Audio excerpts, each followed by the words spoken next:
Happy Thursday, everyone. Please go ahead and do the attendance, 7644. And today we're going to finish up Bootstrap so that you can do your A3 completely. And then we're going to start something brand new. We're going to talk about JavaScript.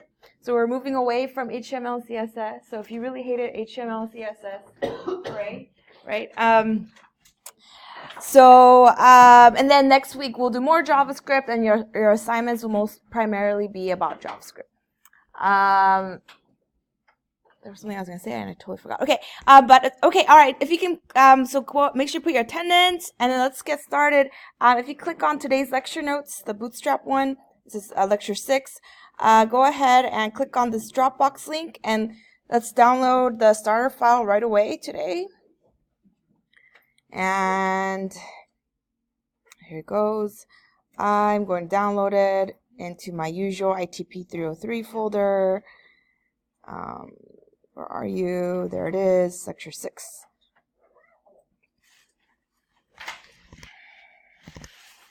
By the way, real quick, if you haven't noticed, I always put my completed code on the bottom here. And I put it on GitHub on purpose. You don't need to have GitHub or anything like that to look at it. I just let's show you Tuesday's stuff, right? If you click on the link, you can see the files that and it's on GitHub. And the only reason I put it on GitHub is because you can click on the file and see the code really easily, and they highlight it for you as well. So you don't need to download the files or anything. It's all just kind of there for you. Of course, if you already use Git and you're pretty comfortable with that, you can also clone. You could also just clone this repo and then git pull every time something new happens, and then you can see the latest files that way too. But again, even if you've never used GitHub before, you can totally look at my files just by clicking on them and reviewing them. So it can be very helpful when you're working on your assignments. Okay.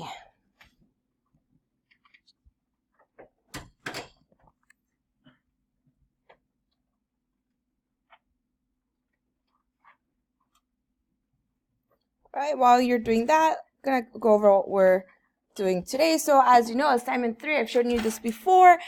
You're making your own company website, but this time, instead of writing your own CSS, instead of writing pure CSS with where you have to calculate the widths and do floats and all the craziness, we're going to utilize Bootstrap. And the goal for this assignment is for you to see the difference between using Bootstrap versus pure CSS.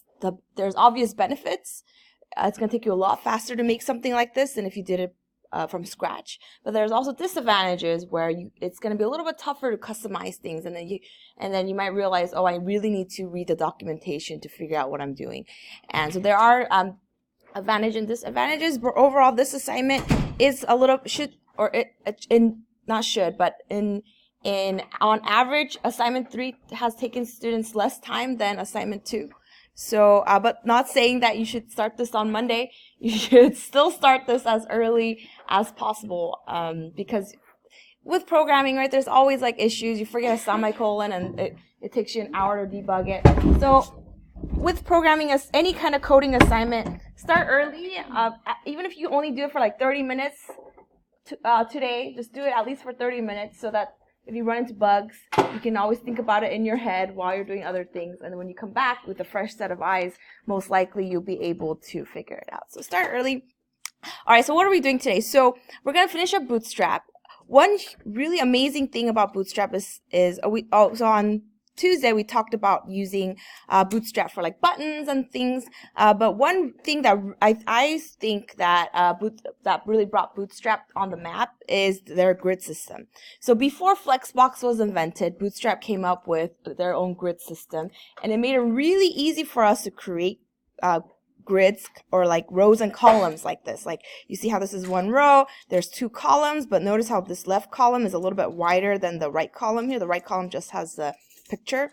It's not exactly 50%. This is a little bit wider than that one, and this is the other way around, right? And then for response, it's also responsive. It goes from 1 column to 2 column. Same thing with teams. back in our team here, there's 3 columns here, but then when I get to a certain point, it becomes all one column. So that behavior, usually we have to use floats and width, right? That's what we did with assignment 2. But you're going to see with Bootstrap's grid system, you're not going to write, you write very few CSS, and everything else we're going to be using their classes like we've seen before to create not just grids like this, but responsive grids. And that is really what put Bootstrap on the map, in my opinion, and it's still around today, just because it just makes your organizing rows and columns just so much easier. So we're going to be talking about that today. So let's dive into that. Again, if you just walked in, go click on today's lecture notes, not lecture 5, lecture 6, and where are we? Lecture 6. Go ahead and download the starter files. It's a Dropbox folder as usual, and we'll come back to it in a few minutes. I'm just gonna give you a quick overview of Bootstrap. It's grid layout. All right. So so far how we've been calculating columns is by using width, like 50%, 25%, whatnot. Bootstrap was like, percentages are confusing. They're not quite like, with like when you add padding and stuff, it gets kind of crazy. So they came up with their own system. They came up with like a 12 grid system. And so what they use is instead of using a specific percentage, they're using more proportions. So when you hear the word or the number 12, what they mean by 12 is they kind of assume there's 12 columns on any browser. No matter what size you do, there's 12 imaginary columns, and it's all very proportional. It's like 1/12. So if you want like let's say you want a column that goes half the browser, no matter what size your browser is, then you would create a 6-column element, and we'll see how we do that in a bit. If you want like a small one, just a small column, you can create a 1-column element. If you want a slightly bigger one, maybe like a 3-column, a 4th is a 3-column element, right? So they base it on this idea of everything is based on 12. So we'll talk about it. So 6 columns, 6 out of 12 is half, so that means like half your browser. 3 out of 12 means it's a 4th, so it's a 4th of the browser. So they go away from using percentages, and they use proportions like this. And I'll show you more examples, and I think it'll make a lot more sense. And then you can create as many rows as you want. And they're very good at, similar to how Flexbox works. With Bootstrap, they really want to make you have like a row element, a container, a parent, and then have children inside that are the columns. And so they really emphasize for you to build one row at a time. And we'll talk about that. To get started with Bootstrap, there's 2 ways you can we call these grandparent, I guess, divs to start with. Is either container or container fluid. If you want like if you want a site that's full width and it resizes, like it takes over your entire browser, you want to use container fluid. If you want to have like a set width like this, you're going to use just simply container. And I'll show you the differences between 2, but these 2 are the biggest. This is like where you start with. So you have to choose which container you're going to use before you do any grid stuff. And then, as you can see, after you choose what container you're going to do, you're going to create a row. Okay, and this row is reserved by Bootstrap, so don't create your own rows anymore if you're using Bootstrap. And then inside the row, you're going to create more divs, and each of them are, as you can see, there's numbers: col2, col3, col4, and that's going to define how much width it's going to take. Something like this. And as you can see for the second one, it's also row. So the pattern is continuously. Container is the grandparent. You have a bunch of rows inside the container, and inside each row you have a bunch of columns. And that's like a very strict structure, so don't deviate from that. Okay. Of course, inside the columns, when you want to add images, or if you want to add an image on column 4 here, or the extra text, you totally can. But the grandparent and parent should be always container, row, and col. Yes. So container and container fluid both have 12. Yeah. Mm-hmm. It's proportional. It's not exactly like 12, right? Yeah. Yes. Why the first container is narrower than the other? Yeah. It's because of this word container. So container has like a fixed width for you, like a max width kind of thing. versus container fluid just automatically goes all the way across. So you could use either one depending on what you want to use it for, right? Sometimes you want like a smaller fixed thing. Sometimes you want a bigger white thing. Yeah. Yeah. Container automatic centers for you. Yeah. Yeah. So Bootstrap does a lot of stuff automatically for you, which sometimes sucks because what if you don't want it centered, right? Then you got to overwrite it and all that too. All right, and then just to give you another example, you could have a lot of rows. As you can see in this container, you can have, you know, if you want to have a second row, you create a second row, so on and so forth. And Bootstrap is all about being mobile first, like we did in assignment 2. So they always start. They pride themselves in being responsive. So they start with they have like these breakpoints here. They have a little bit more than what we did, right? They have an extra small, anything less than 575. They have a small screen, medium screen tablets, large screen desktops, and then extra large. So they have this baked in, and we will talk about that. So these are, you don't have to worry about these media queries, but behind the scenes, this is what they're kind of doing. They're going to be organizing their code mobile first, and we'll see why it's important. Okay, so let's play around with Bootstrap, and then we'll jump into JavaScript. All right, so if you can open up your Sublime text and go ahead and let's go ahead and get that starter code. Again, the starter code is this Dropbox link right here. Go ahead and download that Dropbox. There's 3 files in there. And let us, to make our lives a little easier, I'm just going to I'm going to drag my lecture 6 JavaScript file, that folder, I'm going to just drag it in just so we have all the files in one place here. Okay, and if you want to get rid of it, you do remove folder from project. So let's start with Bootstrap. I left it empty like last time. And if you recall, if you ever want to if you want to create a skeleton really fast, you type HTML, click tab, and voila, you get the HTML skeleton. So that makes your life a little bit easier. And let's go ahead and try out this grid system. Oh, you didn't catch it? Okay, let me do it again. You click HTML and tab. All right.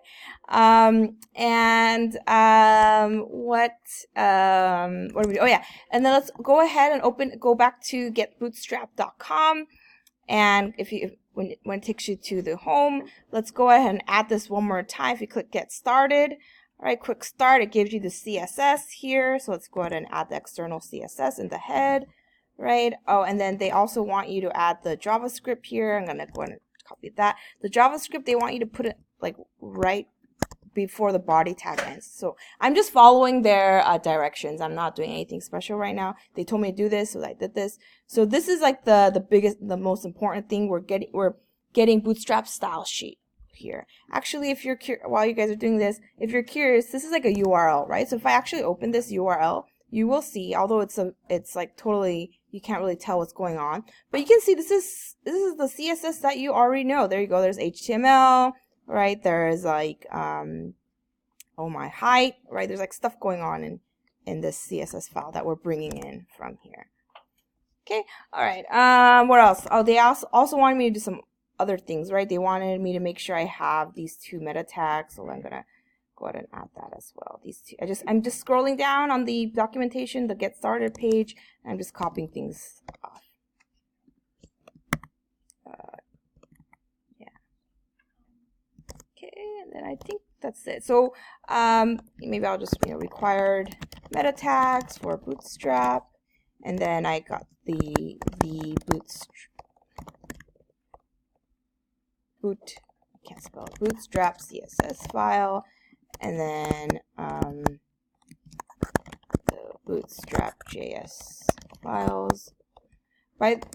The JS files are actually optional, but you're gonna need, if you want to use some other more fancy components. It's nice. They are required. So I guess optional but required for some components like modal, like even the nav bar as well might require it.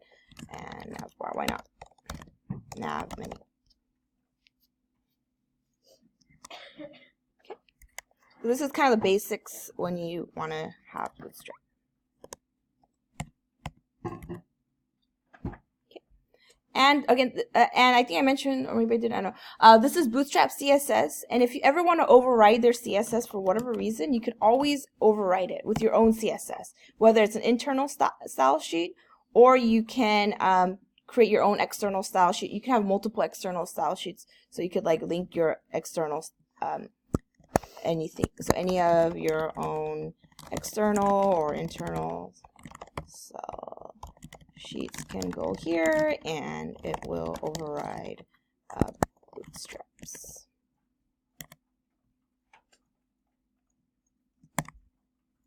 Yeah.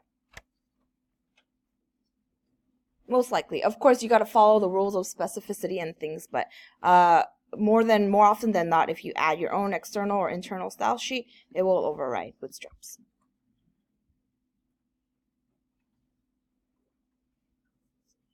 Okay, I think we're ready to roll.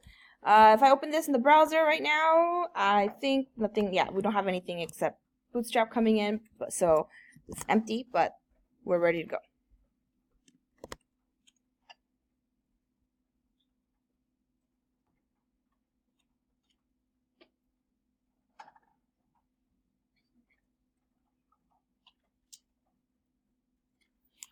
Okay, so let's try this out. I'm gonna go ahead and create so anytime I want to use the grid system, I always have to start with the container. Okay, and just so I'm not gonna put anything in here just yet. I'm just gonna say hello for now. And then just so we can visually see this a little better, I'm gonna go ahead and give it a background color light green. Okay, so to start using Bootstrap's grid system, must start with either container or container fluid. And I just want to show you the differences here, container or container fluid. So you know what? Why don't I do both? I'm gonna do a div class container as well as container fluid just to show you the differences here. Let's make you like lavender. Okay, lavender. I'm a fluid container.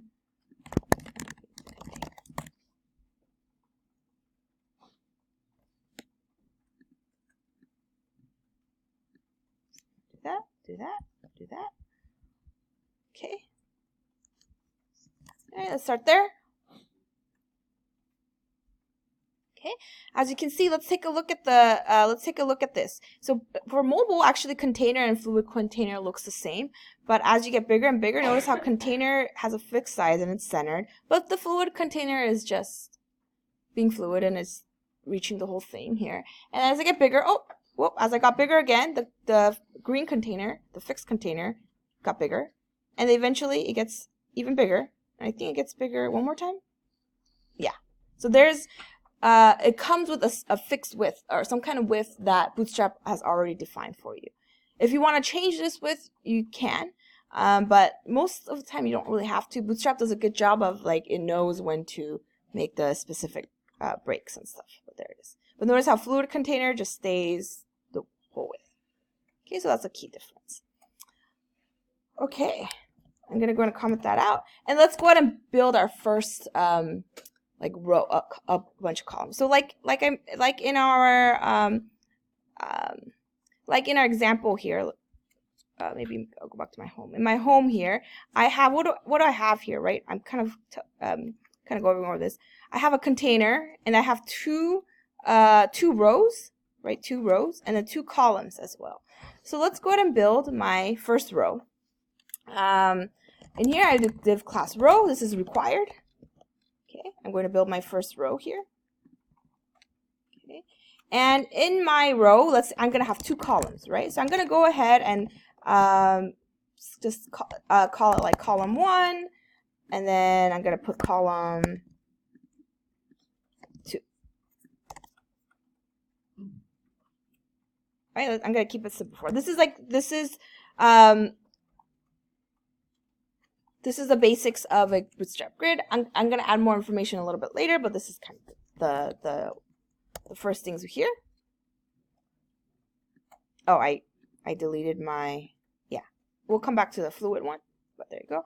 Let me I'm gonna go to my style real quick, and just so I can see this a little bit better, I'm gonna give it like a, or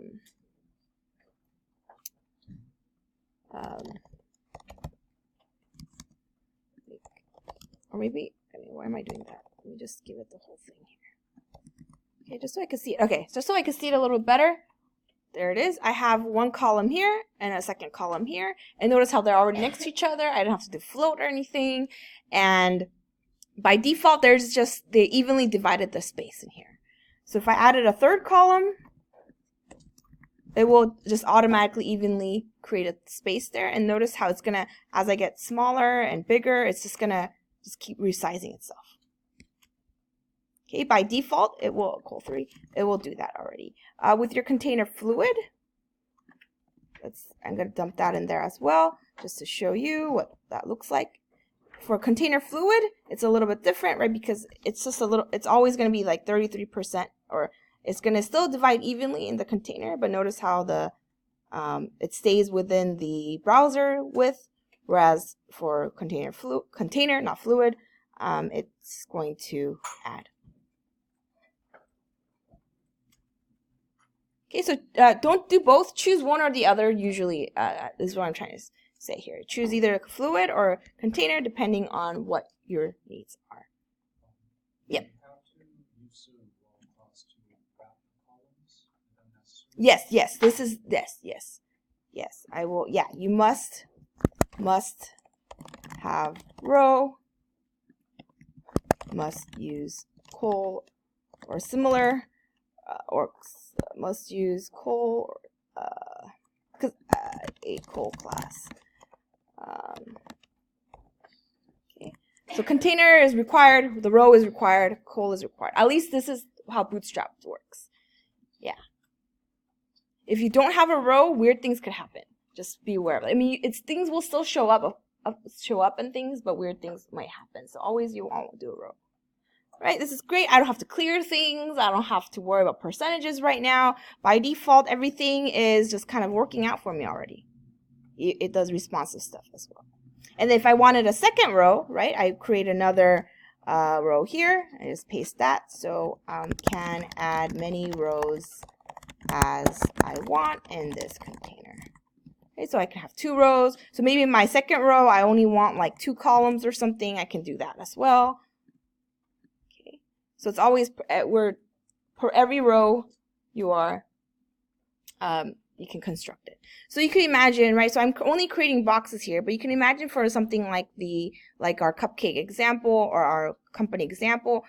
So I'm gonna have 2 columns here, right? And I'm gonna have text. So I'm gonna have some more text in this one, and then I'm gonna add a picture in the right one in the second column, right? To create the 2 column thing.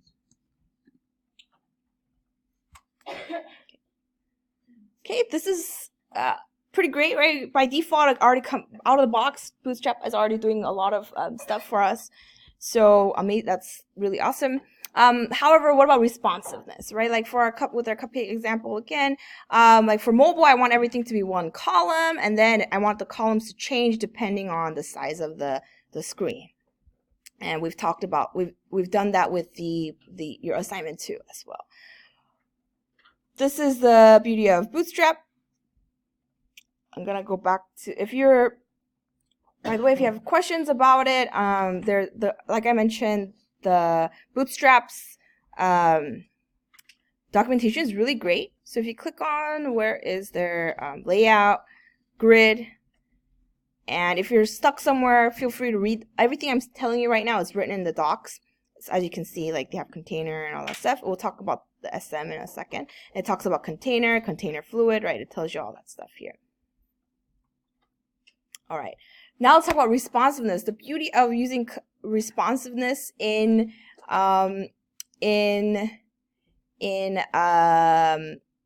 Bootstrap is this right here. We can control what things look like depending on the size of the screen. Okay. So right now I've just said like I just made everybody col, which is the default. But now I can actually, depending on what size things are, I can define how wide something is. So I talked about how 12, they use like a 12 grid system. Well, so if I do something like this, I'm gonna, in my call here, I'm gonna leave this, I can add multiple classes, right? If I do something like this, I'm gonna do call-12, okay? Even though this is one row, if I do call-12, let's see what happens to my column 1 right here. It becomes, oh, it became as wide as the container, which is the full 12 here, okay? If I do something like call-6, which is half of 12, it will take up half, right? It will take up half the space. And notice how call-2 and 3 just magically calculate themselves and they fit themselves in that row.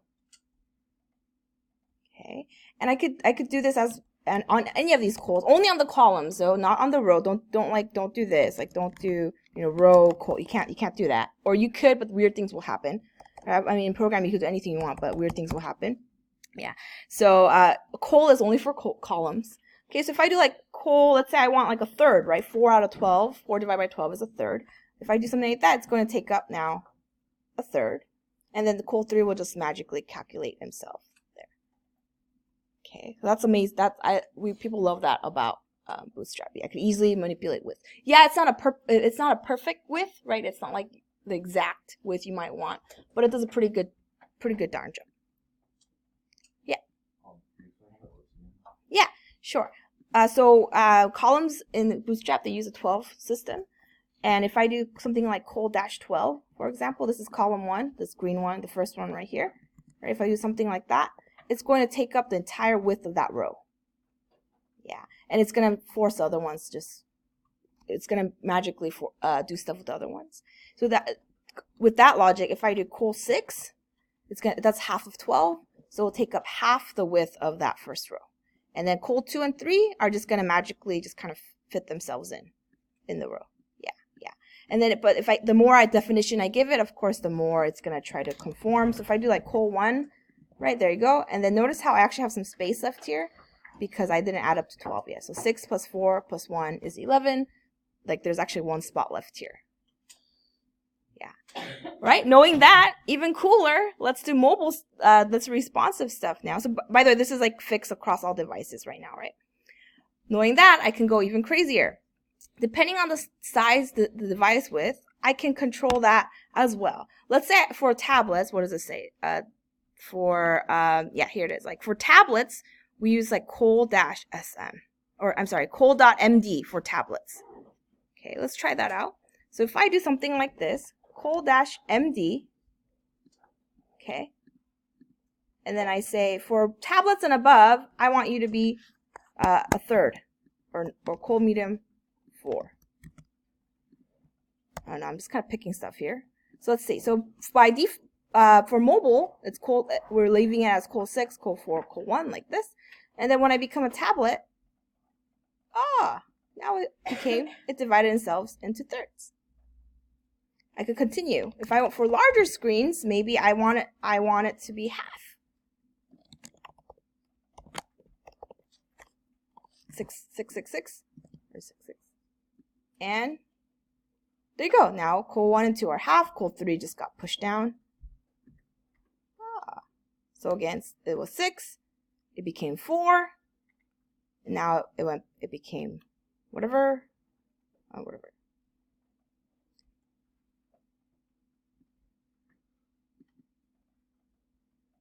So I am using what they told me to use. Depending on different breakpoints, I can now change my columns. Yes.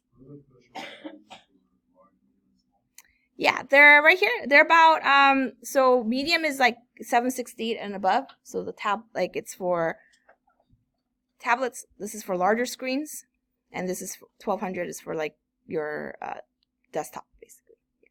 Yes. Oh yeah. I just added yeah.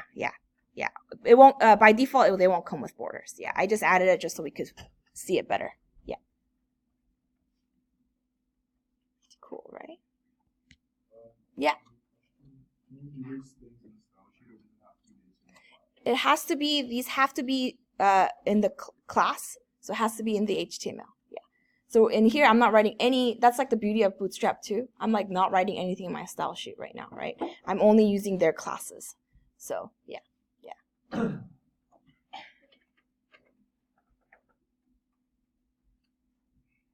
So I could do the same thing with the container fluid as well. Where are you? Oh, container fluid as well. If I did like col, let's say col 12, col medium 6, something like that. Maybe for these two, right? Similar thing happens. So it's their col 12 for their full width for small sizes, and when I get bigger, they split into two, right? Left and right. Yeah.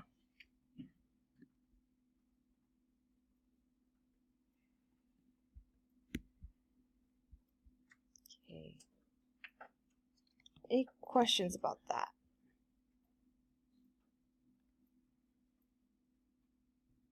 Okay. Hey, try it out in your assignment 3. So you're gonna be doing a number of these. So feel free to play around with that.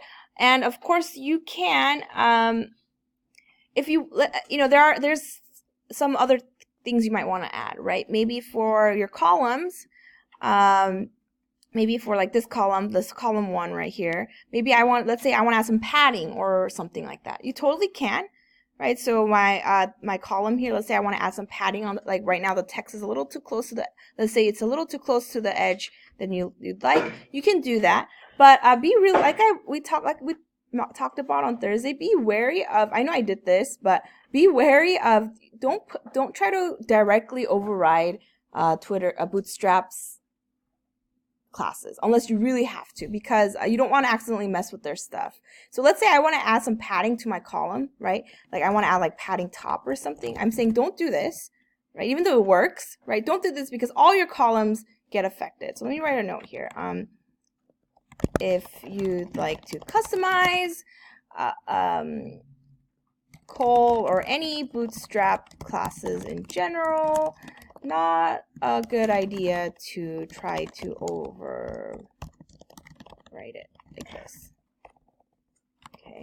Instead, if you really want to add some stuff or customize whatever Bootstrap thing it is, maybe create your own. Maybe I want to say like col, like,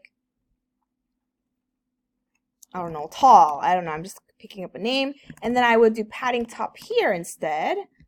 Okay. And then instead create your own class and add it onto the HTML tag. Okay. I would do something like this, right? Col tall. I would go back to my column here, and I'll just simply like add it in. I could add as many classes I want, right? So if I do something like that, now there you go. Now column 1 actually has the padding on top, right? And then if column 2 needs it as well, then I kind of copy this and bring this over here as well. That's a much safer way, so you don't accidentally override like all the Bootstrap stuff, and then you're like, wait, why is this column like doing this? It can be a little bit messy. So highly recommend, if you want to add some padding or whatever it is, maybe you want to add a background color or to a specific column or something, I highly recommend you just create your own class. Leave Bootstrap's classes alone as much as possible. There are a few cases where you might want to, but probably for this assignment you don't really need to do that. So go ahead and stick with that.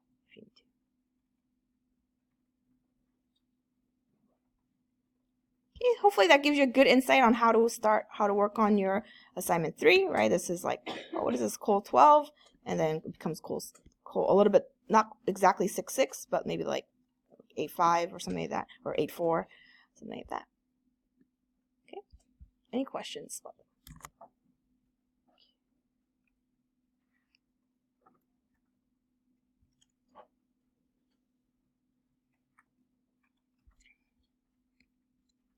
Okay then, moving on.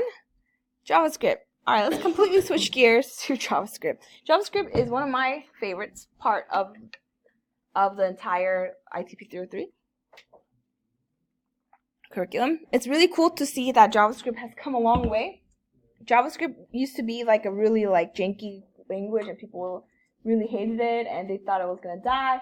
But over time, it became one of the most popular languages, and as of 2019, JavaScript is definitely one of the most popular languages out there. So we're going to talk about JavaScript. So let's kind of review our journey so far. We have done a lot of HTML and CSS and making things look nice and show up well. Now we need to do a little more here. There's one more big chunk of the browser of the front-end development that we can't just not talk about. It is JavaScript. So JavaScript is a JavaScript, short for, we like to call it JS for short because we like to abbreviate everything in the dev world. It is a programming language. So it's HTML, CSS, as you notice. It's more, they call HTML a markup language because it's more about structuring things. There's no like concept of variables or functions or loops when we talk about HTML, CSS, right? But JavaScript, on the other hand, it is a full-fledged programming language, and it can be read and executed by the browser. So the browser is able to interpret JavaScript and make it work on your browser just magically. You don't need your own compiler. You don't need to download Java, whatever. It just works. That's one of the reasons I love about JavaScript. And I love teaching it because it's so easy to get started. And so the browser is able to read JavaScript, any browser, Chrome, Safari, Firefox, even Microsoft Edge and Explorer. So a big misconception I want to clear up right from the top is Java and JavaScript are completely different languages. Some of you do Java in your CS class. If you're a computer science major, you might have done Java in some of your classes. If you're a programming minor, you might have done Java in ITP 109 or something like that. But don't confuse, just because they sound the same, they're completely different, Java and JavaScript.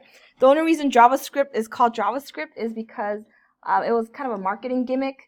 At the time, Java was like a really popular language. So JavaScript, it was called like ECMAScript or something, they're like, we need to, like become more popular. So they call themselves JavaScript. It's really as dumb as that. There's like no relation. But then unfortunately, it carried on. You can't just change the name of a language. So it carried on. So we're stuck with it. But they're completely different. They have underneath the hood. They're created differently. There's a lot of different concepts underneath the hood. So don't confuse them. Very different syntax as well. JavaScript originated on the browser. So it was all about making your browser more able to do more programming things, like you can calculate things and all that. But more recently now, JavaScript is also used on the server side because thanks to Node.js. And although Node.js actually is how you write JavaScript there versus how we write JavaScript on the browser is actually very different. But because it's still the same language, a lot of people like to learn JavaScript because they're like, oh, if I know JavaScript, then I know how to do client-side stuff and server-side stuff. So I could be a full-stack developer just by knowing JavaScript. So that's the appeal for a lot of people. So yeah, it is possible to only know JavaScript, HTML, CSS, and build a fully functional web application. So people are really drawn to that, and that's probably one of the reasons also why JavaScript is a very popular language. There's so many things that JavaScript can do, and there's no way I can cover that in all of that in this class. So we're gonna take a look at the top key things that JavaScript is really good at and what it does for the browser, and we're gonna look at some of the common things that's used for. These are the 3 things. Keep them in mind. It's very good at DOM manipulation. We'll talk about what DOM is in a second. It's very good at listening to user events. When a user clicks on something, hovers. I know with CSS we did a little bit of hovering as well, but JavaScript can do even more things. Key presses. If you've ever played one of those like HTML games online or like Farmville, or actually Farmville is not JavaScript based, but any of those like a lot of those HTML5 games, it's usually because JavaScript is listening to your keyboard events. And it's also very good at client-server communication without reloading pages, which we'll talk a little bit further down the road. But if you've heard the term AJAX, JavaScript is good at manipulating that and more. But again, I can't talk about everything. These are the 3 top things we're going to be focusing on. So instead of me talking about JavaScript, let me show you what JavaScript does. So typically on any website you visit, you have these click events, right? For example, Facebook, probably the most common thing that people click on Facebook is that notification icon. And when you click on it, you see all your notifications. So that's JavaScript in action. JavaScript does this kind of stuff really well. When I click on the globe, what happens? I show this box, right? And now that you kind of know now that you are an expert at HTML, CSS, what is that? That's just a div, right? It's just div with a bunch of divs inside it, right? So what's happening when I'm going to be using JavaScript to say, hey, JavaScript, when you hear a user click on a globe, show this div. By default, hide the div, but when I click on it, show this div. So that's what JavaScript is able to do. Let's look at some more examples. Another one on Facebook, when you update your status, you know how you click on the status thing and then everything else kind of grays out and then you can start typing. JavaScript can detect this as well. JavaScript knows, okay, if you click anywhere in the status bar area and you start typing, gray out everything else. And that gray out is actually CSS that does it. It's opacity, it's your RGBA values that you use for your the hover effect on assignment 2. Transparent with a little bit of with a little bit of alpha value to make it transparent. So that's also JavaScript doing this or initiating this reaction. One last one, even hover effects. I think they got rid of the trending thing now on Facebook because of all the drama it caused. But when they used to have it, when they hovered, even the hover effects, JavaScript does that as well. So in this case, when I hover over the news article link, it's showing like the news div. Right, and that div is on top of all the other divs, or the box is on top of other boxes. So likely they're using position absolute, position relative, something like that. Okay. One last thing that JavaScript is really good at, and I guarantee you, you've seen this before, right? When you create a new account on any website, all this validation stuff, all the making sure your email address is correct, your password is correct, all that jazz, that is also done by JavaScript. Because JavaScript, like I said, is very good at listening to when you type things, it knows. When you try to submit something, JavaScript knows. So JavaScript is always listening to you. I know it sounds a little creepy, but JavaScript is always detecting what you're doing on their website. As you can imagine, people use JavaScript. People can use JavaScript to track. That's one way of tracking what you're clicking on their website as well. Yes, in the back. Anybody have a Dell Inspiron laptop charger here? I think running out of battery. Oh yeah, I don't know. Windows laptops all come with different. Yeah. Will companies ever want you to use HTML, CSS strictly and not use Bootstrap? Yeah, definitely. Depends. Totally depends on the project, right? I mean. Actually, maybe, okay, so as a developer, you do get to have a lot of say in what you want to use. So a lot of times they won't specifically say you can't use Bootstrap unless it costs some money or something. I take that back a little bit. Companies they might not say don't use Bootstrap, but they can give you very specific requirements where you realize, oh, Bootstrap is more of a headache. Like, it's not really useful. So for companies I work for, we had a lot of clients. It was a consulting thing, so a lot of our clients wanted very customized looks on their website. Like, they wanted like things to sparkle, and it was a little insane. So using Bootstrap actually didn't really help because it was so different. They wanted the website to look so different from other websites. Like, we didn't even have columns.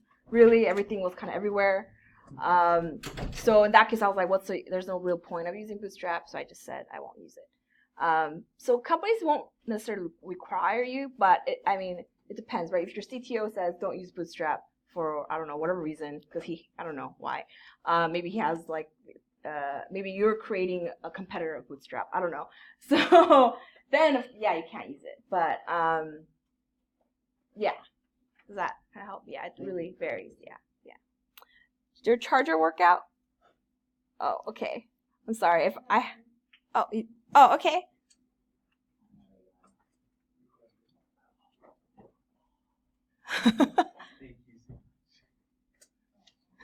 Thank you. Yay. if you were using Mac, it's probably a lot easier to find a charger for. But okay, all right. So going back to JavaScript, what are we doing here? Oh yeah, so this JavaScript is very good at this kind of stuff too. JavaScript is very good at listening to your events, what you do, how you interact with the website. So let's look at some JavaScript syntax. So JavaScript, like I said, is a full-fledged programming language. So it's going to have variables, it's going to have functions, it's going to have if-else statements, it's going to have loops, for loops, while loops, for each loops, do while loops, and all that jazz that you probably are familiar with from your previous programming classes. But it's different in a lot of ways. It's very different from C++ or Java, whatever you took, or Python. So I'm not going to talk, I'm not going to explain in detail what a variable is or anything, but I want to show you how JavaScript does variables. Okay. First big difference in JavaScript from a lot of other programming languages is you don't have to worry so much about data types anymore, which sounds strange. So if I wanted to create a variable called name, you simply write var, the name of the variable, and then equal signs, whatever that value is. So if you want to create a string, you put double quotes around it, or single quotes actually. If you want to create a number, an integer, you simply put the number itself. If you want to create a Boolean, you simply say true or false. So you don't need to do like int favorite number or int var or int, I already forgot sometimes, but you don't have to do like int, right? And you don't have to, we call these languages loosely typed languages. JavaScript just knows if you do this, it's a string. If you do that, it's a number. I think Python is similar, or I could be wrong. But I know that in C++ and in Java, you have to define the type. But in JavaScript, you don't have to do that, which is kind of nice, I think. More recently, though, I actually want to go away from this completely. JavaScript is an evolving language. They change a lot over the years. To create a variable, the standard currently is, instead of using var, now the keyword here is let. So anytime you want to create a variable, simply put let, name equals blah, blah, blah. There are differences between let and var. I won't go into that today. If you're curious, you definitely can read more. It's just so much safer to just use let. So let's just use let. Let's use let. So that's how you create variables. Objects. In JavaScript, you can create objects too. There's a concept of objects. But with JavaScript, you can create literal objects like on the fly, like this, simply using squiggly lines. So if I do let book or var book, squiggly, I can define an object right away on the fly like this. This is the property, this is the value. Like maybe I want to create a book object. I can do something like that on the fly like this. Yes?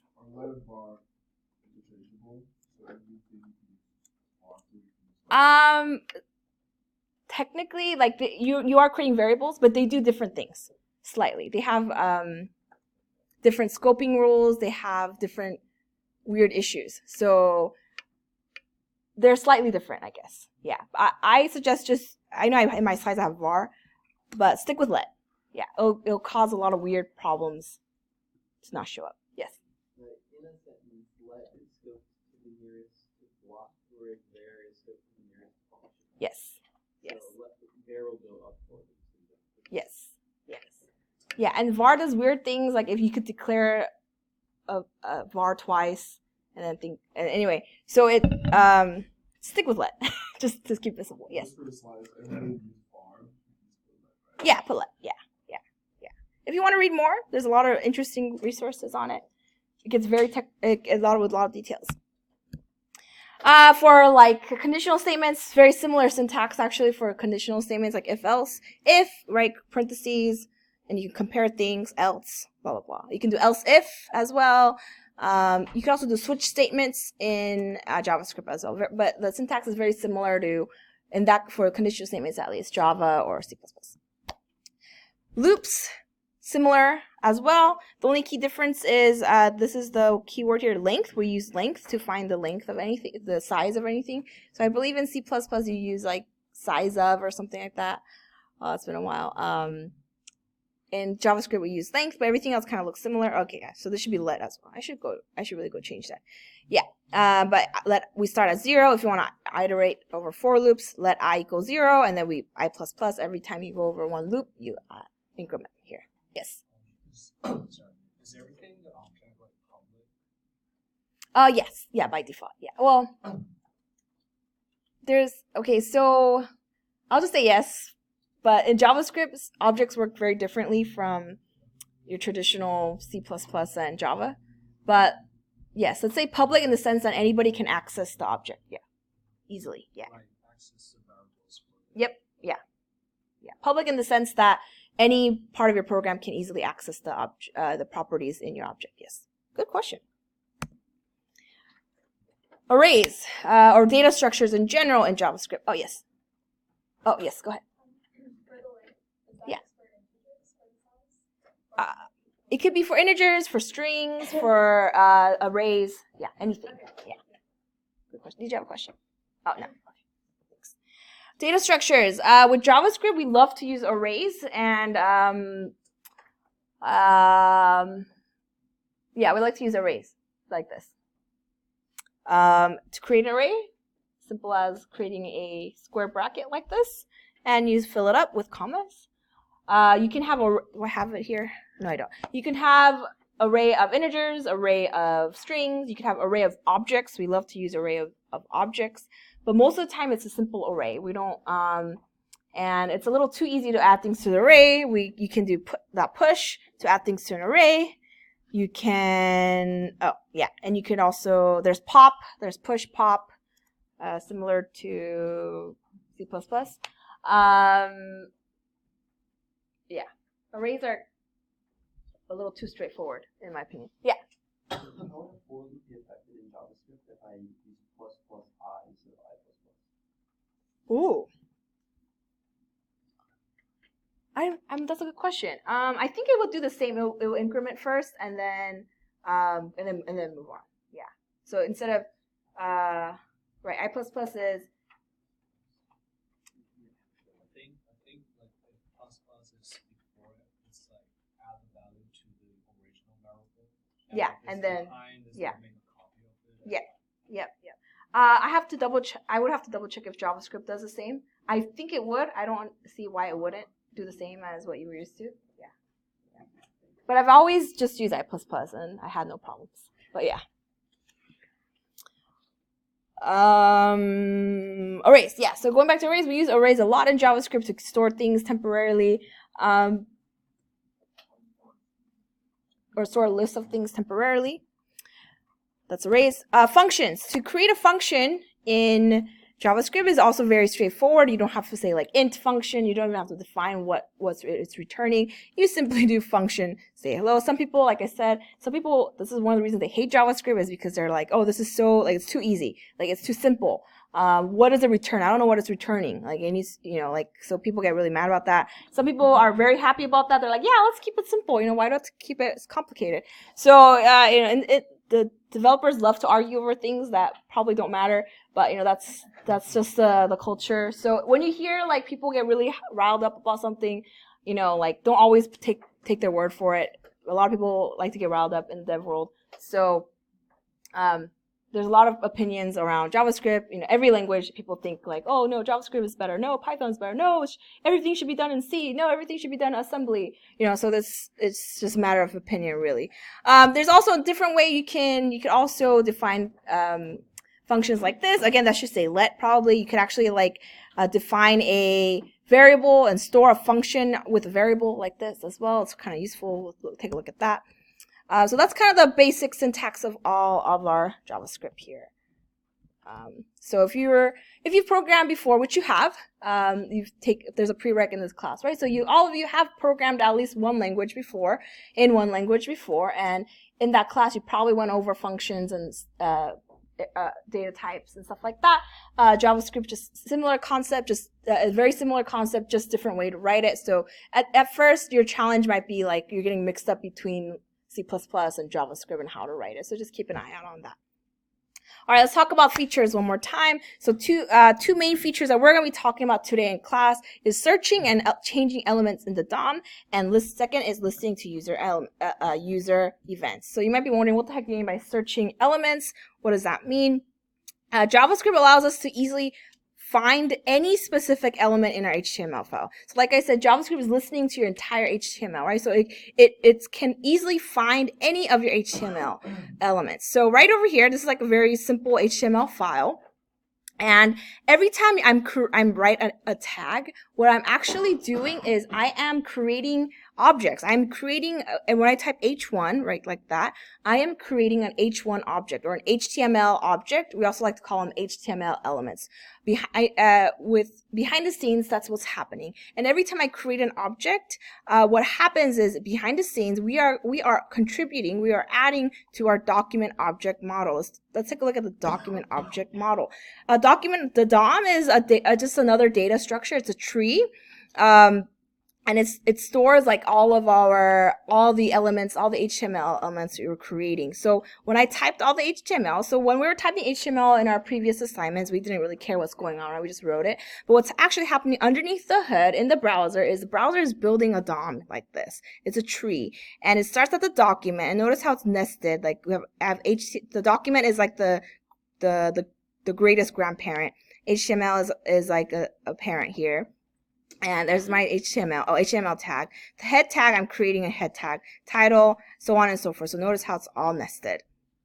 All right, so your HTML file gets read into the browser, and the DOM gets created behind the scenes. It's a tree, and there's a lot of parent-child relationships here as well. We like to also call these nodes. We're creating little nodes in the tree. So if you're taking a data structure class and we talked about trees, this is just one type of data structure, a tree. Okay, cool. So that's makes sense. So what does JavaScript do? So JavaScript allows us to interact with this DOM to whatever and do whatever the heck I want. And so when the JavaScript goes into your DOM and starts manipulating things, it can search the DOM and pick out whatever you'd like. It's very similar to, remember how with CSS, if you do like H1 and then curly brace, font size 24 pixels, you change the H1, right? Similar with JavaScript, you do something like this, document.querySelector, and you can grab this H1 and then do whatever you want with it. You could add CSS to it, you can delete it if you want, you can change it however you'd like. So this is the keyword here, query selector. And there's actually a lot of different ways to select things from the DOM, and there's query selector all. You can get things by ID, get things by class name, get things by tag name, and we'll talk about this in our demo in a bit. Another big thing to think about is events. So JavaScript is also very good at listening to you, right? So there's things like on click, on mouse enter. All of these will allow you to listen to certain things. So you can write query selectors like this with your events and write something like this where when somebody clicks on my div with the ID content, when they click on it, run this function. So we're going to change a background color to whatever that is. Or when a user hovers over a div, we're going to change the inner HTML to Tommy, and so on and so forth. So there's when you use DOM query selectors or selectors and events together, you create things like this. So imagine that globe. If that globe had like an ID globe or something, well, the logic behind this is when the user clicks on the ID globe, okay, go in my DOM, go find that div, go find the notification div, maybe it has an ID. Okay, go find that div and then change the CSS so that it's from visibility hidden, we change it to visibility visible. Okay, so JavaScript is very good at that. It finds things and it changes them. That's what it's very, very good at. JavaScript is very good at finding things and changing them, and JavaScript is very good at listening to user events. It knows when you're clicking on the notification icon. It knows when you're clicking on the status bar, the news section, whatever. It's also possible to traverse through the DOM. What I mean by that is you can also go get its like sibling. Maybe you know where the H1 is, but you don't know exact. You could also say, hey, my H1, go get my sibling. You can do that as well. You can get children, parent, or maybe you can't get the parent yet, but you can traverse without knowing the exact ID or anything like that too. So there's a bunch of these as well. So we'll talk a little bit about these. All right, then let's go ahead and try it out. Again, you know, I'm all about learning by doing rather than just listening to me talk about it. Especially with programming, I really don't think you can learn programming anything by just listening things. You have to actually do it, right? So let's go ahead and try it out. Today we're going to do basics of some of these basics, and the next week we'll do some more with it. So if you click on the .js.html and it's going to open it in our browser, it's going to look something like this. Okay, it's js.html. I'm opening that one. It looks something like this. I have a bunch of just stuff just so we could play around with JavaScript.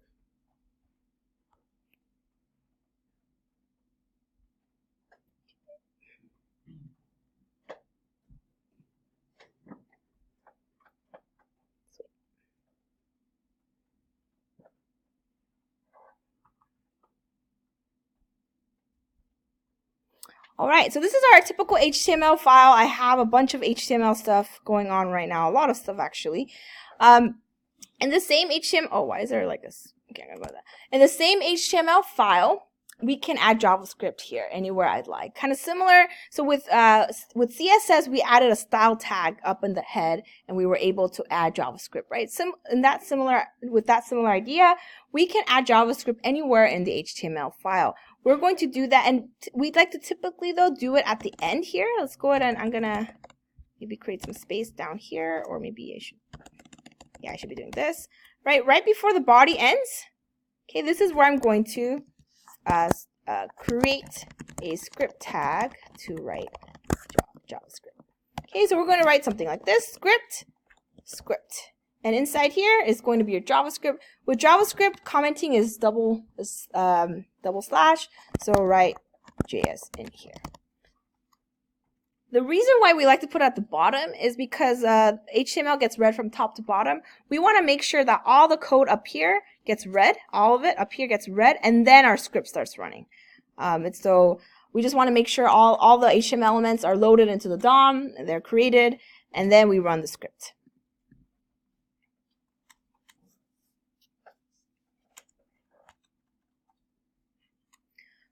With JavaScript, JavaScript loves to use objects as much as possible, whenever possible. And there's a lot of native things that are already built into JavaScript that makes our life easier. And with any programming languages, you're going to probably have to debug a lot of JavaScript. So the first thing I'm going to show you is something that's going to help you debug things right away. All right, let's go ahead and type this in here with me, console.log. Okay, and then semicolon at the end, and we're going to say hi. Hello, or something like that. Okay, and if you've done Java, maybe this is coming back to you. In JavaScript, we like to use a dot notation when it comes to objects. So every time you see this dot, it means we're working with some kind of object. So console is actually an object, which we'll talk about. And then log, as you can see, log has like a those parentheses, so it's some kind of function, or we call these methods. It's a method of the object, and then we passed in one parameter, and it's a string. It's hello. Okay, so this is a built-in object. Console is a built-in object, and we're using a method called log. Let's see what happens here. If I refresh, nothing actually does anything, but where it is going to show up is right over here. I think I know. Okay, anyway, let's right click. If you click inspect. We've used inspect for a lot of the CSS stuff, but actually in here, if you click on console, right over here, there's my hello. Okay, so that console object is literally this console object here, and we're logging hello in it. And I've typed in a string here, right? But if I typed in like a number here, let me want to keep that in. If I wanted to type a number in here for some reason, the numbers will show up. And notice a little blue. It's saying that it's a number or integer, not necessarily a string.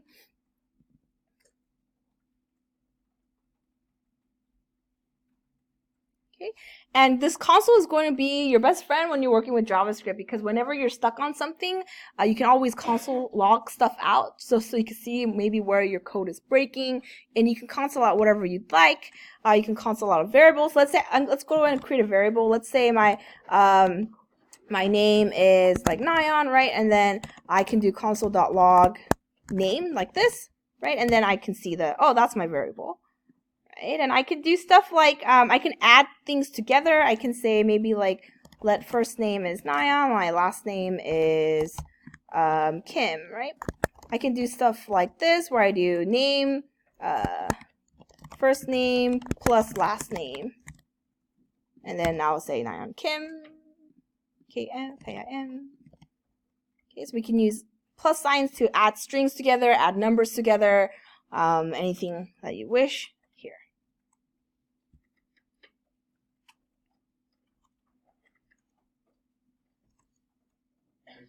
Yes? In a typeless language, like how do I convert from a string to an integer or to a character to an integer? Yeah, good question. Yeah, there are, luckily there are some methods for that. So let's say I have a let number equals 100 right now, and then console.log is number is 100. It's 100 and it's blue. I don't know if you can tell on the screen, but it's actually blue right here.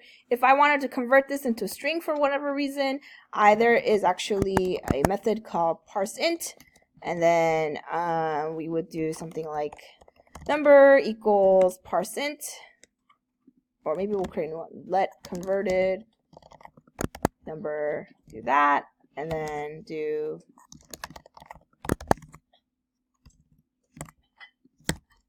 and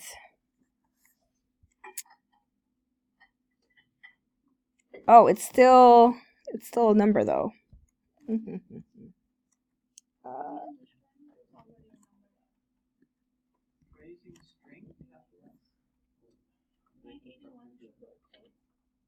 Oh no, I want it to be a number, and I want to oh, maybe I'm doing the wrong one. Parson is the opposite, huh? I think parseInt is String to right. Yes.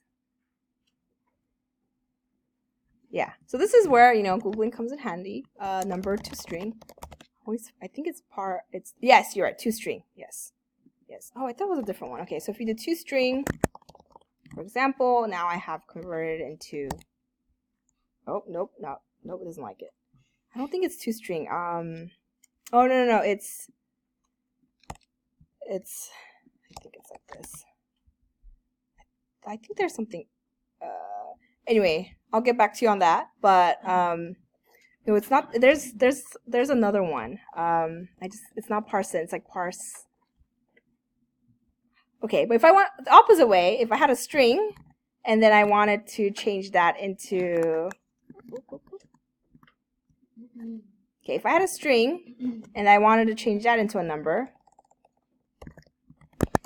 yeah, then it would be, yep.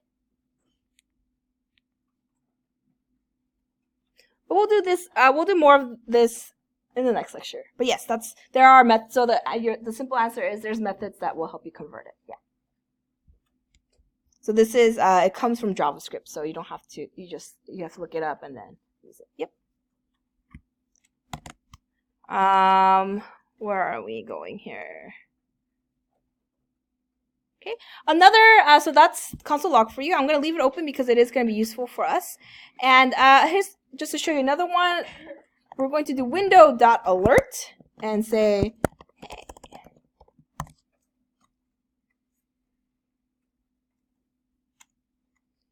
Okay, and if you refresh, let's see what happens. If I refresh, oh, you've seen these pop-ups before on websites that can be kind of annoying.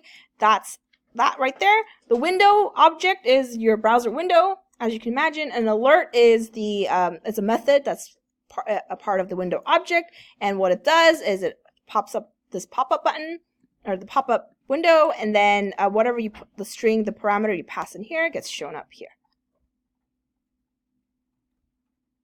Okay, so just showing you that I want to show you that there are a lot of built-in methods and objects in JavaScript which make our life a lot easier. Shows pop-up. Okay, let's talk about functions real quick. So functions. Okay, to create a function in JavaScript, it's like I showed you in the slides. I could do something like function. I write the keyword function and then the name of the function. I'm going to say hello for now, and then we're going to do curly brace. And then and in here I will do window.alert. Hello there. Okay. And I'm gonna comment this out because I don't want to see multiple. I don't want to see multiple things. Okay. So in this case, I am declaring a function. I'm going to say hello there. And in here, I also don't need to, I actually don't need the window object all the time as well. So, okay, if I refresh, nothing happens because in here, all I've did so far is I have declared a function. I haven't actually called it. If I want to call the function, I would have to say hello, right? And then this is a little useless. Why would you like declare a function and call it right away? It's a little useless, but I just want to show you an example that you can do that. So now now it's going to run it. So when the browser reaches line 98, it's going to call that function.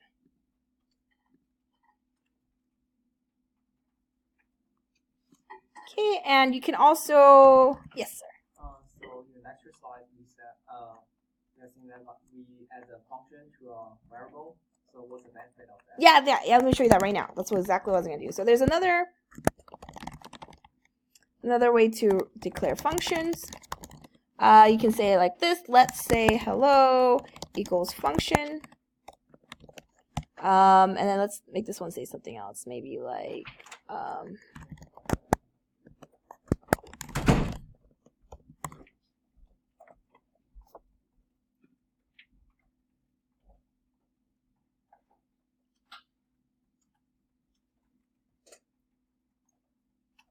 okay, and then let's just say hello to, just to keep it different. Say hello to.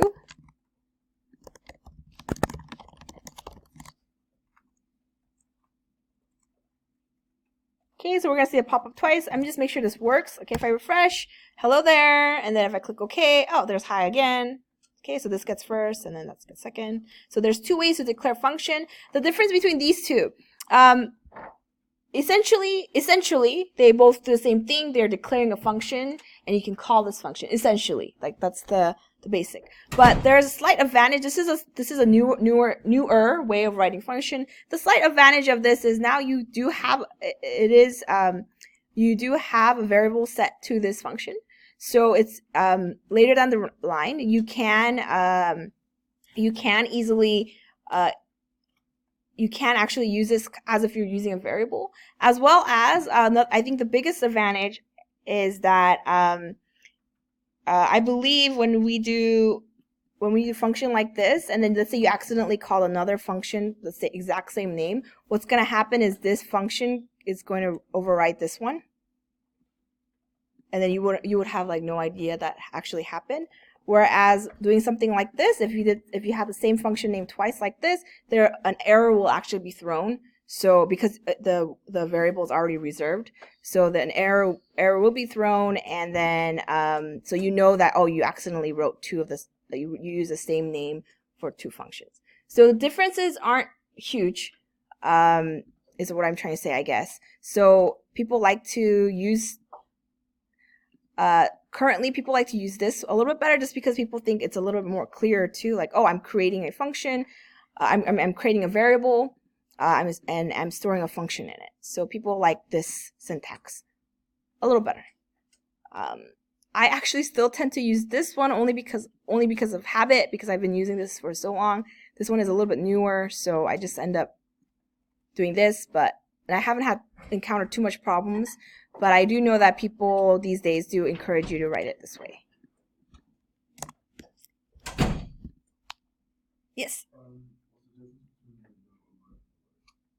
Oh, it's the same. Yeah, I just wanted to show you that you can omit window and it will still work. Yeah, it's like a short way to write it. Yeah.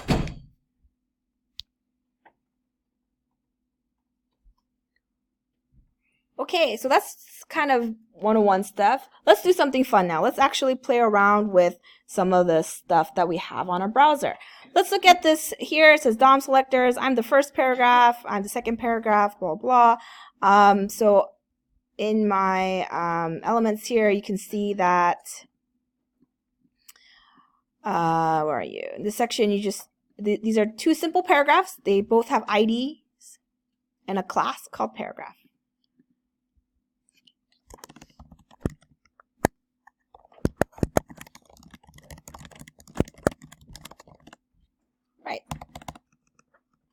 Right. So like I mentioned in the slides, with JavaScript is very good at searching for elements and doing stuff to them. So let's talk about searching first.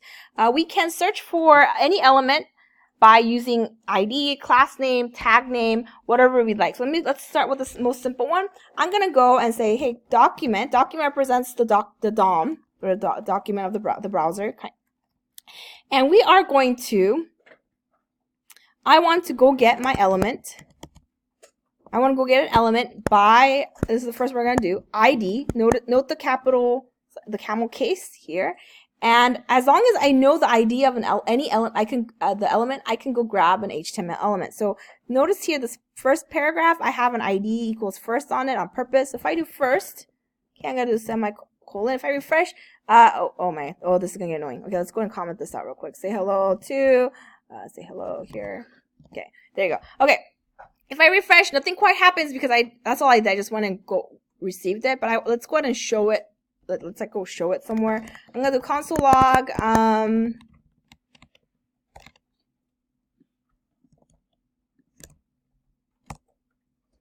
Okay, this is where I now should start just dedenting, just so we can fit everything here.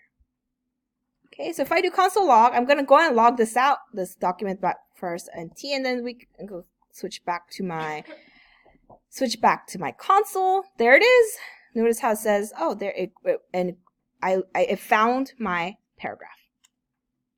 Okay. So it can find things by ID like this. It can also find things by classes, by tags, but by ID is probably the most easy one because you know that there's only one of them, right? So a lot of students ask me, why do we use class versus ID, right? This is one benefit of using an ID. If you need to use JavaScript on it, if you have an ID on it, it's really easy to grab it. Yeah, do you have a question? So it can also search for class. Yeah, I can also search for class and also tag as well, like a tag. We'll get to that in a little bit. Yeah. And also, yeah. So when I call the get element by ID, yeah. is it necessary to like do it before the console log? Oh no. I was just showing you an example of this. Okay. Yeah. No, yeah. This is. No matter what, anytime you write document, get element by ID, you'll get it. Yeah. Do you have a question? Yeah.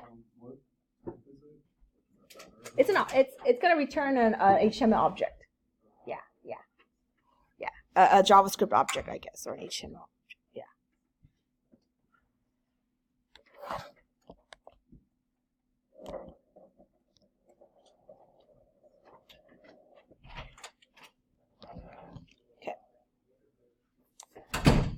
Alrighty, and then let's look at so that's the first element, there's a second element. Let's go ahead and change it. So you understand this, so in JavaScript, a lot of this starts with, the first thing you want to start with is go and find that element. So there's my element there. Alright, let's do some changes on it. Let's go ahead and change the text of that first thing.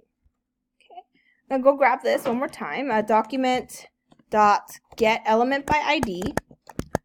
Oh, these autocomplete thing and Sublime is so great. Oh my gosh, saves me like so much time. Okay, get element ID by first. All right, and then after I grab this object or this element, there's a lot of other properties in here that I can mess around with. We're gonna put another dot to change the text of ID first. I will do something like inner HTML. HTML is capitalized. Okay, and if I do equal sign, okay, I'm setting it now, right? I'm gonna change this thing. I can override it to whatever I want, like I'm the new text. Okay, and I'm using double quotes here for string, but I could also use single quotes. The only reason I like to use double quotes is I could do stuff like this. I could put a single quote in there, and it won't like destroy my code. There it is now. I have now changed my text, just like that. So I first grabbed the element, and then once I grab the element, there's another property called inner HTML, and I have now changed that text. Okay, so you can see you could change stuff of any element. I could also change the CSS, or I guess change is not the right word here. I'm setting it actually. I'm setting, if you remember setters and getters in CSS, I am going to go ahead and now set things. I can also set the CSS. I can do something similar. Document, right? Document again, dot get element by ID. This, I love autocomplete here. Okay, and here I can do something like this. If I want to change the CSS, I could actually, there's a property called style. I could do style dot, and then after style, any property. So I could do color, for example. If I do color equals red, I don't know, just, or let's do like a green, something like that. There it is. Now it's green. Okay. And actually what's happening is, if you inspect element here real quick, it's actually creating an inline style. So it has style equals color green here. Yeah. So that's what's happening. Okay, I could do this as many times as I want. Let's say I want to, I'm going to keep going. Instead of color, maybe I want to do background color, right? It's going to give a background color. The only thing to watch out for when you do CSS with JavaScript is, remember in CSS, background color was like dash, background dash color. But with CSS, with JavaScript, when you see dash like that, JavaScript thinks it's going to, you're trying to subtract things, because it can do arithmetic, right? So in JavaScript, you gotta do capital. You do camel case instead. And now if I make this one red or something, there you go. Now I have like a red background. Okay, red is a little too much. Maybe yellow background, green text. Yes. Yep, and also because these are all inline styles right now, so it's actually, yeah. So it still follows that rule of specificity, right? So in this case, yes, whatever comes last will be overwritten. Yeah. So you can see how you can totally mess with CSS and text when it comes to with JavaScript. But this is a little weird, right? Like, why am I'm like writing inline style? It feels a little messy. You can also set CSS by adding a CSS class. So you can, instead of writing your own CSS like this, because now you're mixing up CSS with JavaScript, some people hate that.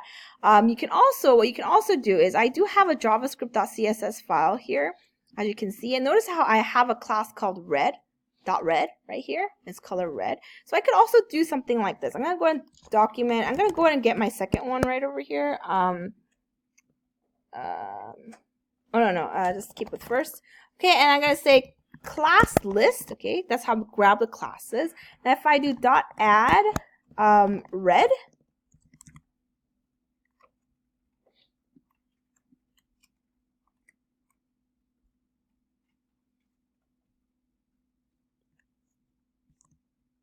okay. Oh, it's okay. Notice how my class, I have paragraph and red right here. I actually added that class, the class red.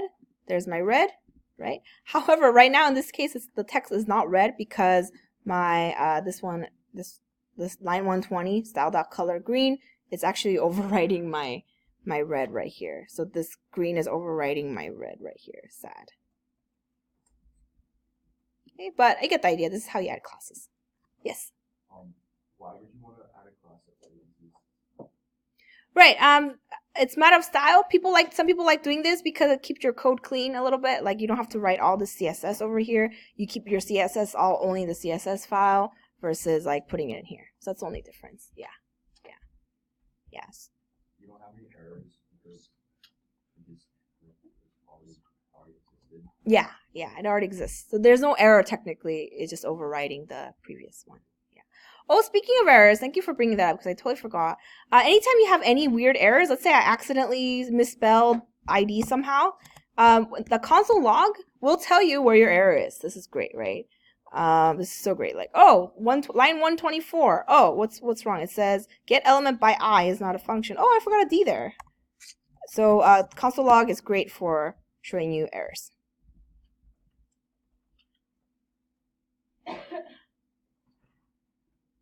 Yes. Oh, it's in the CSS. I have a external CSS file right here. Yeah, it's part of the starter file I give you. Oh, so that line of code is not like adding the class red.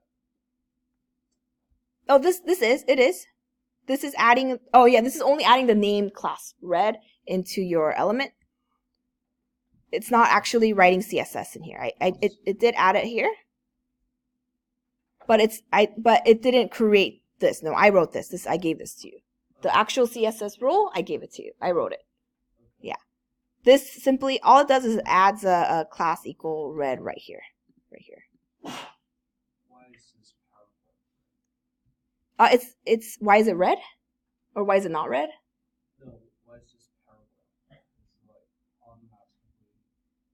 automatically. It used to only say paragraph, and then I added red. Yeah. Yes. Do you have a question?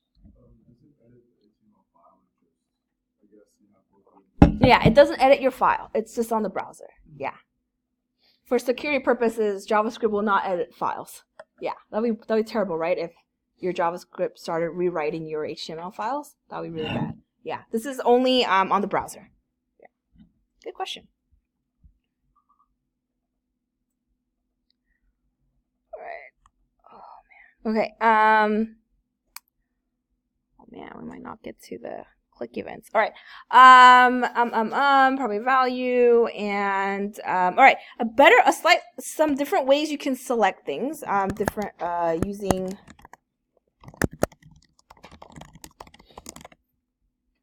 is something like this. Document.query selector is a new thing here and it's getting a lot more popular. Instead of using by ID, things like that, you could also use something called query selector. And this is similar to how CSS works. So if I wanted an ID, now I can use hash again, just like with CSS. And I can do like second, for example, my second paragraph has an ID called second. Okay, I could do something like that. And then I can, do inner HTML,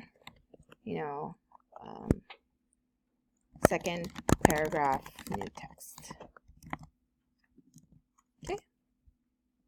So I can select things like this as well. It kind of like reminds you of the CSS selector. So people like this one. Okay, using this, you can also select. Okay, this is a big one.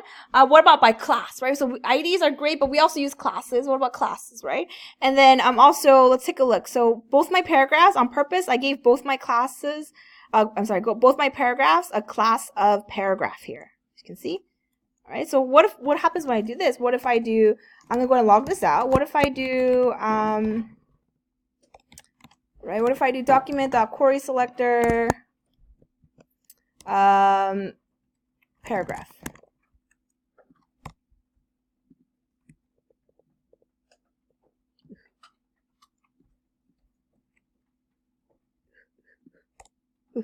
Okay. All right, can I do that? What happens? Going to take a look. Oh, okay. What did it give me? Line 130. It only gave me the first paragraph. Okay, so what does that mean? When I do query selector, no matter what you put in there, query selector, maybe I should change here. Query selector only returns the first match. Okay, keep that in mind. Whether it's class, ID, tag, whatever it is, it'll only return the first match. Query selector all, on the other hand, is a little bit different. Let's try that one out. Query selector all. Oh, what does it give you? It actually gives you back an array. Whoa, look at all that. Okay, returns an array of all the results, all the matching results. Okay, so unfortunately, because it is an array, you can't do something like this where you do like, I don't know, like, can you do something like this? Like font size, maybe you want them to be all bigger, 48 pixels. If you do that, nothing's going to happen. You're actually going to get an error. Unfortunately, you can't just say, hey, get all my paragraphs, and you can't select multiple, at least with JavaScript. You can't just select multiple of them and make it work. Unfortunately, can't select.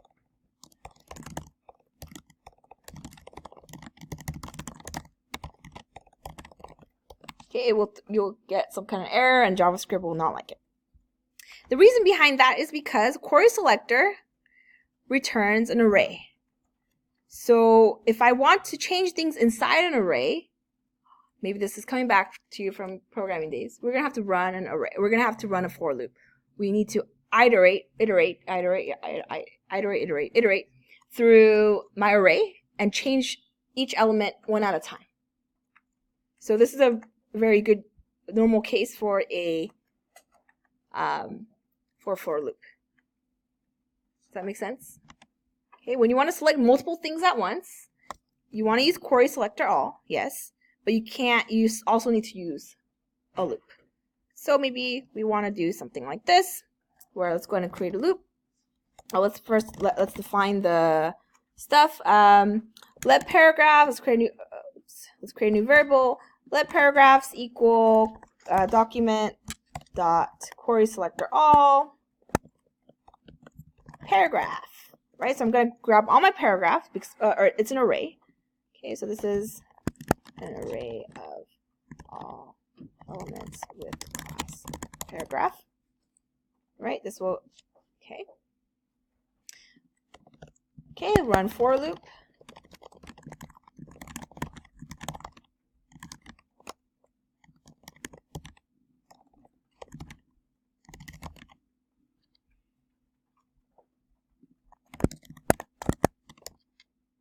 Okay, so here it goes. Let I equal 0. Okay, I is less than so paragraphs dot length. Okay, keep that in mind. And then I plus plus. All right, and then we're gonna do paragraphs I dot style dot font size here, and then now if I do 48 pixels, right? We still use bracket notation, square bracket notation for each element inside the array or each index inside that array. Oh, I need to comment this out, line 139. What is it not like? Paragraphs. This cannot set property font size of undefined. What did I do? Oh, oops. Okay, there you go. There you go. Whoa. Now all of them have a bigger font size. Okay, I did go over that pretty quickly. Questions, or I'll go and leave the code up here. Yes. So how is the query selector different from get element? They're very similar actually. The only difference is the query selector allows you to select things kind of like using your using CSS, like dot versus hash. Get element by ID, you can only get things by the ID.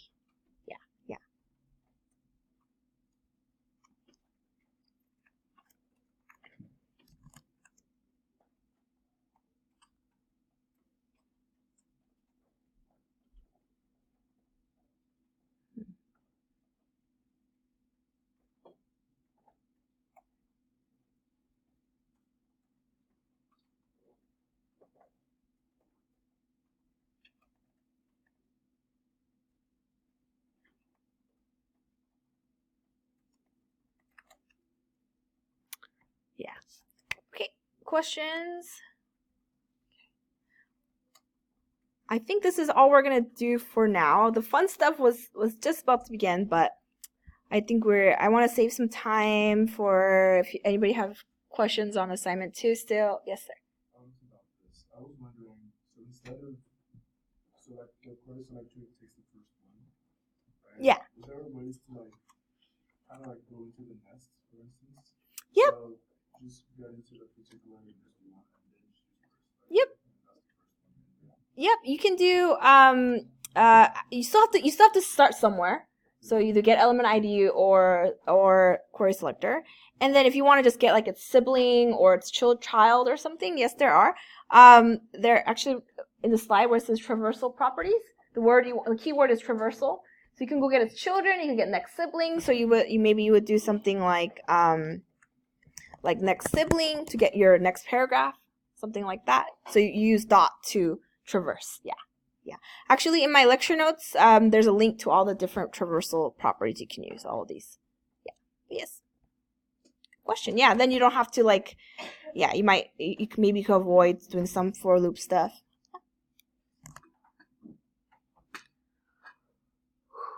Yeah, I wanted to show you one more thing, but it's okay. So what we're going to do on Tuesday, here's like a teaser. What we're going to be doing Tuesday is doing click events. And we're going to use the same idea. We're going to be doing stuff like, we're going to go grab document. We're going to go grab this button, and then we're going to add an event listener to it, and we're going to make things happen. So when I click on the button, you're going to make something happen, for example. Okay. And there's JavaScript, again, has evolved a lot. There's a lot of different ways to write JavaScript. Right now, how we're writing it is we're kind of writing it all in one file right here in the script tag. People also write JavaScript in the HTML, kind of like, you know, like we did inline styles. You could also do inline like JavaScript things here as well. But we really try not to do that anymore. That used to be very popular when JavaScript first came around, but not anymore. We want to really try our best, at least when you're writing things from scratch, to keep our JavaScript separate from writing inline JavaScript like this. Okay, we'll talk more about that on next week. All right, so I think that's a pretty solid intro to JavaScript. We haven't done too much yet, though. We still have a lot we want to do, and so we'll continue that on Tuesday. So tonight your assignment 2 is due. There's no extensions, by the way. There's no extension on top of the extension. So everybody's assignment 2 is due today. Trust me, you don't want another extension. Then you'll be behind in assignment 3, right? Get that in. If you still have questions, I'll stick around after class as well. But do get started on assignment 3 as soon as possible while it's fresh in your head with Bootstrap. Right? Because don't wait till Monday. We will have some office hours. I have office hours today, and TAs are going to have office hours tomorrow. The exact time TBD, but I will announce those. All right, have a great weekend, everyone. See you around.